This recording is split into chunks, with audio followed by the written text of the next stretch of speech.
Have you ever noticed the dust escaping from your robot vacuum's dust bag? Here are 3 simple ways to help prevent it. Dust leaks don't just make the dog dirty, they can also release fine particles back into the air.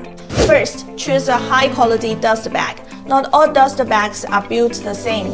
A good dust bag usually uses multiple filtration layers and a self-sealing opening. The multi-layer material helps trap fine dust. It should be designed with 3 to 5 layers, just like this one. And the self-sealing opening helps keep dust inside when you remove the bag. Second, don't wait until the bag is completely full. As the dust bag fills up, airflow becomes more restricted.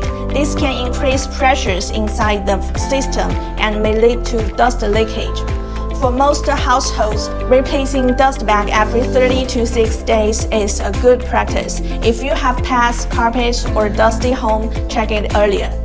Third, always check the seal after installation. Make sure the dust bag is fully inserted and sealing correctly. Even a high-quality dust bag can leak if it's not installed properly. At techTongBo, we've specialized in vacuum cleaner replacement parts for many years. Follow us for more practical tips.